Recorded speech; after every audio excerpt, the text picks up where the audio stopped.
17-18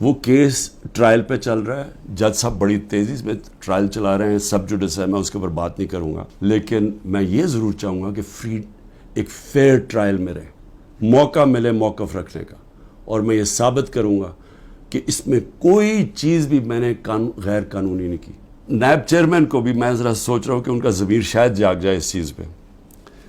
Nawaz Sharif Mercedes سب سے مہنگی گاڑی ہوتی ہے, بی ایم ڈبلیو اور مرسیڈیز مہنگی ترین گاڑی ہیں, وہ گاڑی خریدتا ہے جو کہ اس کو اجازت ہی نہیں ہوتی.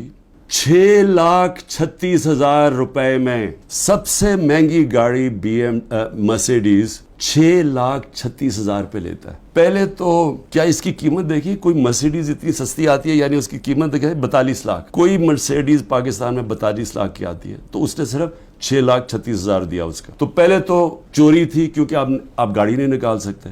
پھر ذرا قیمت دیکھ لیں. میں اور بھی ویسے یہاں قیمتیں میں دیکھ رہا ہوں کہ میرے سے نیب والے پوچھ رہے تھے کہ جی آپ نے یہ بڑی آپ نے سستی چیزیں لی ہیں, مجھے تو پتہ ہی نہیں تھا, لیکن ذرا میں ایسی میری نظر پڑ رہی تھی, ایک پرلز کا نیکلس وہ سوچیں صرف 27,000 دے کے لیا نواز شریف نے.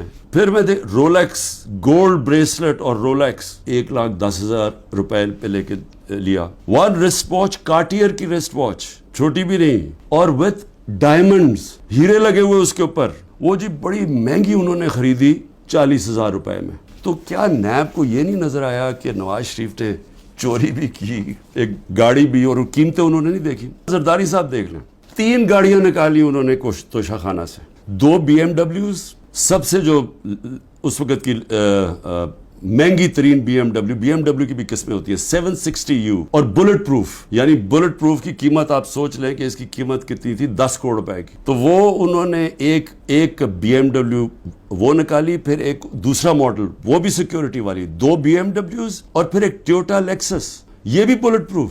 شہباز شریف اور اس کے بیٹوں کی آپ نے انکوائری بند کر دی, 7 ارب روپے کی انکوائری آپ نے بند کر دی. 7 ارب روپے کی انکوائری بند کیا کی, جس کے اندر یہ بچ ہی نہیں سکتے تھے.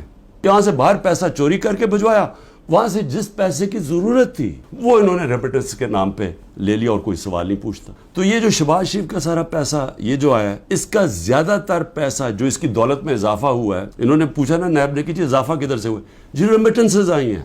90% انہوں نے دکھایا یہ جس طرح کہ جی وہ فلانے نے پیسہ بھیجا. جب انہوں نے چیک کیا وہ کون تھا, ایک کوئی پاپڑ والا تھا جو پاپڑ بیچتا تھا, اس نے کوئی کروڑوں روپیہ بھیج دیا ان کے اکاؤنٹس میں. پھر دوسرا ایک اور کوئی چینی والا, اس طرح کے لوگ تھے جو کبھی پاکستان سے بھی باہر گئے, ان کے پاسپورٹ پکڑے, ان کے نام پہ پیسے بنے. یہ اوپن اینڈ شٹ کیس تھا.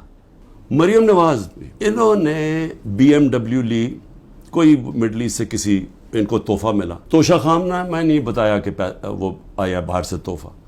جو بھی آپ کو باہر سے تحفہ ملتا ہے آپ کو ڈکلیئر کرنا پڑتا ہے, اور وہ جاتا ہے توشہ خانہ میں. انہوں نے توشہ خانہ میں نہیں دیا, اور اسی کو گاڑی کو پھر استعمال کر کے آگے بیچ دیا, اور بڑے نفع کے اوپر.